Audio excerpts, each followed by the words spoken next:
পাইলে নিরালায়। দুই কদমে চুমু খাবো, দুই কদমে চুমু খাবো, চরণ ধুলি মাখবো গায়, পাইলে নিরালায় গো নবী, পাইলে নিরালায়। যে পাইলে নিরালায় গো নবী, পাইলে নিরালায়, এখন তো ভাইরাল গজল এটা বাংলাদেশে। তো এখন এর পরে তো নবীরা নিরালায় পেলে, একাকী পেলে কি করতো, এটার বাসনা কবি জাহের করছে যে দুইটা কাজ করতো। এক নম্বরে নবীর কদমে চুমু খেত, এই বাক্য আছে না গজলের মতো করে, যে নবীর কদমে চুমু খেত আর তার চরণের ধুলি মানে পায়ের ধুলি নিয়ে সেটা চেহারায় এবং গায়ে মাখত। এটাই তো গজলের মূল কথা। হ্যাঁ, আবেগের দৃষ্টিকোণ থেকে যদি দেখেন তাহলে এটাকে আপনার কাছে জুৎসই মনে হতে পারে যে হ্যাঁ, নবীরে পেলে নবীর পায়ে চুমু খেত, এতে কি সমস্যা এমন হয়েছে? কিন্তু একটা জিনিস মাথায় রাখবেন যে আমাদের নাম তো আহলে সুন্নাতুল জামাত।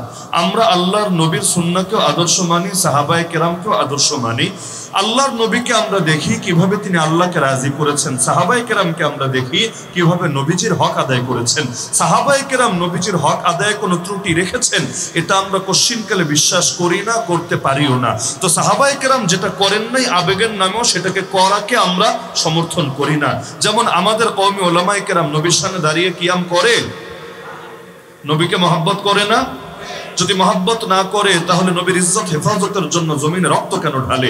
এখনো পর্যন্ত বাংলার জমিনে আমি যদি বলি আল্লাহর নবীর ইজ্জত রক্ষার্থে যেই দল সবচেয়ে বেশি কোরবানি দিয়েছে, এখনো দিয়ে যাচ্ছে, তারাই হলো কওমি উলামা, তারাই হলো দেওবন্দি উলামা।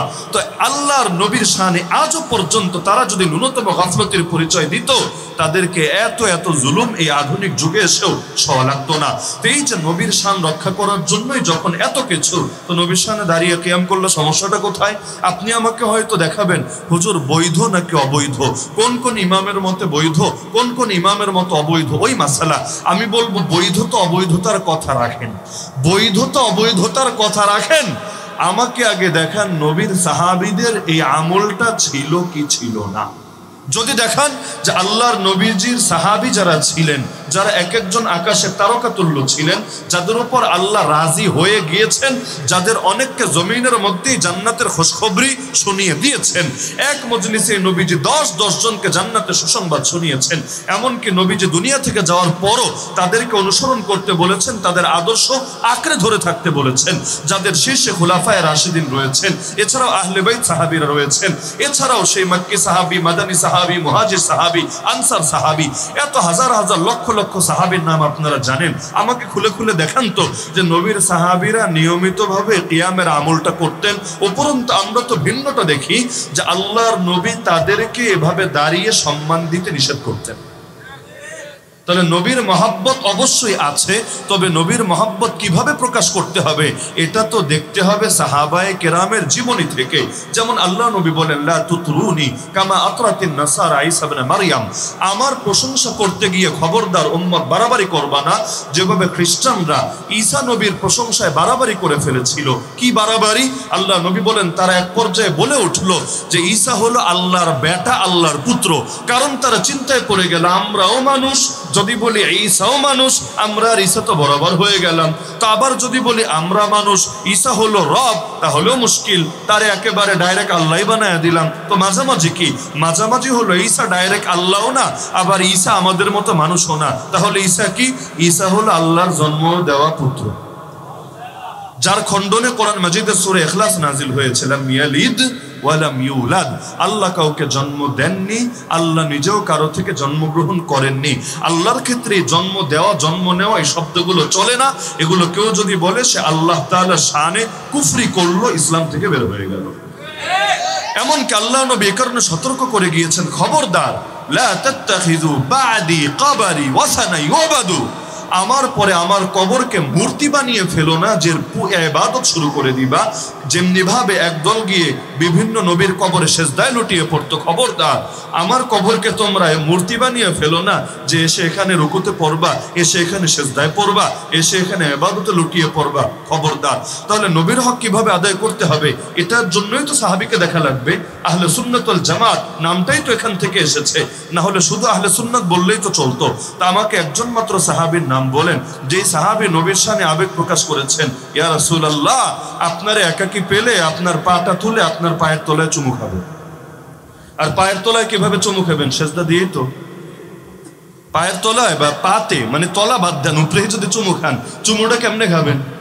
এক সুরত হলো পা ধইরা উপরে উড়ে তারপর মুখের সামনে আইনা চুমু খাবেন। এভাবে যদি চুমু খেতে যান তাহলে যার পায়ে চুমু খাবেন উনি তো আসার খেয়ে পড়ে যাবেন। আমি যদি আপনার পায়ে চুমু খেতে চাই, এজন্য টান মেরে পাটা উঠিয়ে আমার মুখ বরাবর আনি, আপনি কি দাঁড়ায় থাকতে পারবেন? হ্যাঁ, যদি আপনি কুংফু কারাতেতে ব্ল্যাক বেল্ট প্রাপ্ত হন, বড় মাস্টার হন, সেটা ভিন্ন আলাপ। হয়তো আপনি তখন ভিন্ন কৌশলে বাতাসের মধ্যেও টিকে থাকার চেষ্টা করবেন। স্বাভাবিক মানুষ যদি হন আর বয়স্ক লোক যদি হন তো কথাই নাই। আমি যদি আপনার পাড়া নেই চুমু খাওয়ার জন্য আর এভাবে টান মেরে আমার মুখ পর্যন্ত আনি, যত লম্ব লোক হন না কেন, 6 ফিটও যদি হন, আস্ত থাকতে পারবেন? বিশ্বাস না হলে দাঁড়ান, আমরা একটু প্র্যাকটিস করে দেখি আপনি দাঁড়ায় থাকতে পারেন কিনা দেখেন। আর দ্বিতীয় সূরা হলো আমি সেজদায় লুটিয়ে পড়বো। মানে সেজদা বলতে ডাইরেক্ট সেজদা নাই দিলাম, তবে আমার মাথাটা বা আমার মুখটা আপনার পা পর্যন্ত নেব। তো ডাইরেক্ট সেজদা যদি নাও দেই, এই যে সেজদার কাছাকাছি চলে গেলাম, আমার মুখটা নিয়ে আপনার পা পর্যন্ত চলে গেলাম, এটা কি ঈমানের দাবি হয় না শিরকের গন্ধ পাওয়া যায়? তো ইসলাম সেজদা দিতে বলেছে কাকে? আর আপনারা সেজদা সবক শেখাচ্ছেন কাকে? হ্যাঁ, ধুলো মাথায় মাখবেন না গায়ে মাখবেন অতটুকু আবেগ বললেও চলতো, কিন্তু পায়ে চুমু খাওয়া এটা আসলে আমার যুক্তিতে ধরে না। এর মানেটা আসলে কি? সেজদা দিবেন নাকি তারাই ফালায়া দেওয়ার চেষ্টা করবেন? তাহলে এগুলো কেমন আবেগ? আবেগকে সাহাবীরা প্রকাশ করেন নাই, নাকি তাদের আবেগের চাইতে আমাদের আবেগ বেশি হয়ে গেছে? যদি তাদের আবেগের চাইতে আমাদের আবেগ বেশি হয়, মনে করতে হবে আমরা সিরাতে মুস্তাকিম থেকে সরে গিয়েছি। আমাদের আবেগের মানদণ্ড সাহাবীদের আবেগ, তারা যতটুকু পর্যন্ত গিয়েছেন ব্যাস, এর চাইতে কমেও নামার দরকার নাই, এর চাইতে উপরেও যাওয়ার দরকার নাই। এর চাইতে উপরে গেলেও ইহুদি খ্রিস্টানের মতো হয়ে যাবেন, এর চাইতে নিচে নামলেও ওই জামানার ইয়াজিদ আর জামানার বিন জিয়াদের খাতায় নাম উঠাবেন। ব্যালেন্স করেন, ইনসাফের সাথে থাকেন, তাহলেই হকের উপর টিকতে পারবেন ইনশাআল্লাহ। তো এখন রাগ করলেন নাকি? জিনিসগুলো আমার কাছে মনে হয় যদি আমরা গজলে সুরে সুরে আবেগে বলে ফেলি, তবে এগুলো তো আমরা খেয়াল না করলে একটা ভুল বার্তা সমাজে ছড়িয়ে যেতে পারে। আর কওমি মাদ্রাসা থেকে যদি এমন গজল গাওয়া হয়, এটাকে আমাদের ওত পেতে থাকা ভাইয়েরা দলিল বানিয়ে ফেলতে পারে। কখন যে কোন জিনিসটা দলিল বানায় বুঝে তো আসে না। মাওলানা মামুনুল হক সাহেব বের হলেন, খুশিতে অনেকে মিষ্টি বিতরণ করলো, এটা দিয়ে দলিল দিয়ে দিল বাহির রবিউল আউয়াল ঈদে মিলাদুন নবী পালনের পক্ষে। ডাইরেক্ট কথা, আমরা নবীর জন্মে খুশি হয়ে মিষ্টি বিতরণ করি, এতে তোদের ওয়াহাবিদের গায়ে জ্বলে, আর তোদের হুজুর কারামুক্ত হয়ে বের হয়েছে, এতে মিষ্টি বিতরণ করলে গায়ে জ্বলে না। তার মানে তোরা নবীরে ভালোবাসিস না, তোরা হুজুরদের ভালোবাসিস না। আলহামদুলিল্লাহ, কিসের সাথে কি? পান্তা ভাতে ঘি। আল্লাহ নবী যখন জন্ম নিয়েছেন তখন আবু লাহাব একজন অমুসলিম হওয়ার পর তার দাসীকে যে আজাদ করে দিয়েছেন, আনন্দে মুক্ত করে দিয়েছেন, আজও পর্যন্ত সেই বয়ান গর্বের সাথে আমরা করি নাকি করি না? করি। এমনকি আমরা আবু লাহাবের বহুত খারাপের মধ্যে যে কয়টা ভালো দিক আছে, ওই ভালো দিকের মধ্যে এটাও তো উল্লেখ করি যে আবু লাহাব নবীর জন্মে খুশি হয়ে নিজের গোলামরে, নিজের দাসীরা পর্যন্ত আজাদ করে দিল। হায়, যেদিন নবী ঈমানের দাওয়াত দিয়েছিল ওদিন যদি এভাবে আনন্দের সাথে দাওয়াতটাও কবুল করে নিত, আজকে আবু লাহাবের নামে লানত দেওয়া লাগতো না, আবু লাহাবের নামের সঙ্গে রাদিয়াল্লাহু আনহু এই শব্দ আমাদের জবান থেকে বের হয়ে আসতো। কিন্তু আবু লাহাবের নামের সাথে লানত দেওয়া লাগে। তাব্বাত ইয়াদা, এটা কি লানত না? এটা কি বদদোয়া না? শুধু আমরা দেই তা না, আবু লাহাবের 5-5টা বাচ্চা মুসলমান হয়ে গিয়েছিল, একজন দুজন না। আবু লাহাবের বাচ্চাদের মধ্যে কালেমা পড়েছিল কয়জন? 5 জন। এই 5 জন যখন কোরআন পড়তো, তারা কি এই সূরা বাদ দিয়ে পড়তো? এই সূরা যখন পড়তো, সন্তানের মুখে বাপের নামে বদদোয়া বের হতো না? অবশ্যই বের হতো, কারণ ঈমান সবার উপরে, কোরআন সবার উপরে, বাপ সবার উপরে না। কোরআন পড়তে গিয়ে বাপরে লানত দেওয়া যায়, বাপের আবেগ ঠিক রাখতে গিয়ে কোরআনে কাটছাট করা যায় না।